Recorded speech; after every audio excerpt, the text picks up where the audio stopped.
Lors de votre couronnement, vous avez rencontré quelqu'un qui deviendra très important, qui a été très important.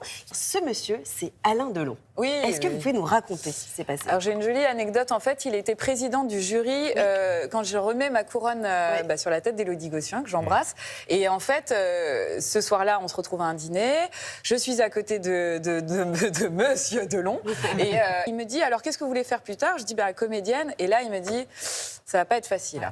Parce que je suis métisse, qu'à l'époque, il faut resituer les choses. Il n'y avait pas énormément de représentation de la diversité dans des rôles de premier plan. Donc il me disait, ça va être difficile.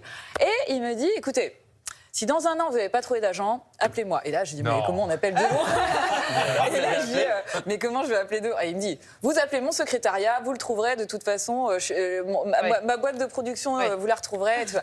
Donc, je le prends au mot. Un an plus tard, je le contacte.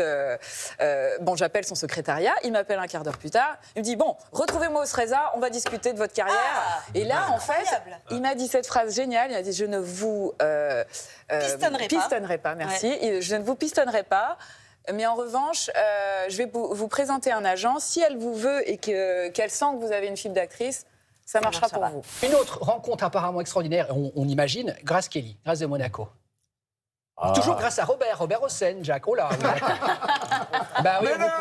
Si tu veux, regarde, tu avais ma maman, elle était dingue de Maria Callas. C'était une époque où on était dingue avec point de vue image Le Monde. Je sais pas si tu te souviens de ça. Et donc Grace Kelly, c'était vraiment une espèce de mythe absolu de toi. Et encore à cause de Robert, on va dîner avec la princesse Grace.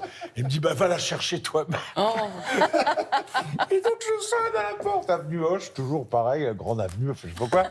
Et comme un con, j'étais tellement intimidé, je dis bonjour, parce qu'il y a un mec en livrée qui m'ouvre la porte, monsieur. Et je dis bonjour, monsieur, est-ce que je dois voir Madame Grasse? Madame Grasse. Oh la boulette. Et le mec qui me dit tout en son finesse. Altesse Sérénissime.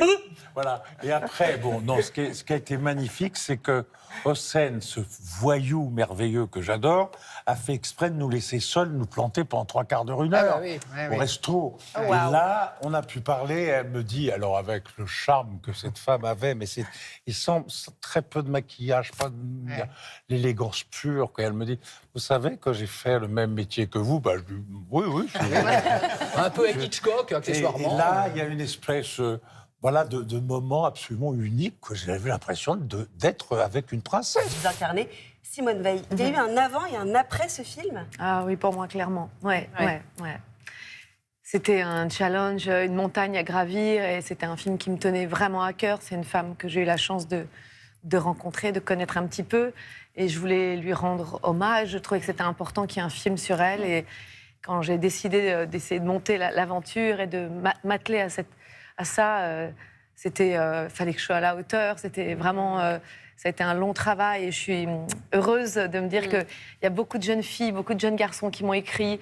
Ça a donné certainement des ailes, et peut-être quand les jeunes découvrent l'histoire, parfois un film c'est plus facile pour faire découvrir l'histoire. Alors, il paraît que quand vous aviez 10-12 ans, vous étiez en cours de danse avec Catherine Deneuve et Françoise d'Orléac. Alors, Françoise d'Orléac. Ah, juste Françoise. Oui, parce que Catherine était un petit peu plus âgée que nous, donc elle était le cours au-dessus. D'accord. Mais on a eu un professeur de danse, qui a eu quand même dans son cours quelqu'un qui est devenu Sheila, qui est devenu Catherine Deneuve, et qui sont devenus Françoise d'Orléac. C'est fou. Donc c'est drôle. Par hasard, c'est un hasard total.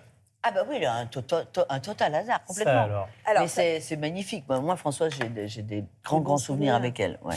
Plus loin que ouais. m'en souvienne. Vous avez eu un coup de foudre mutuel avec Barbara.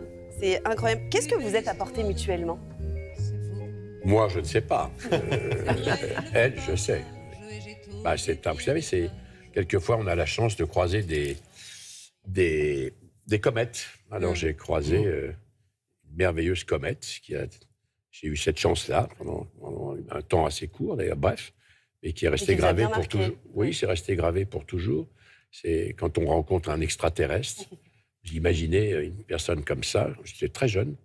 Et ça a ébloui ma vie. J'ai eu cette chance-là. Et je n'irai pas au-delà de ce commentaire. Parce que c'est déjà très beau. Comment? C'est déjà très beau et c'est un très bel hommage.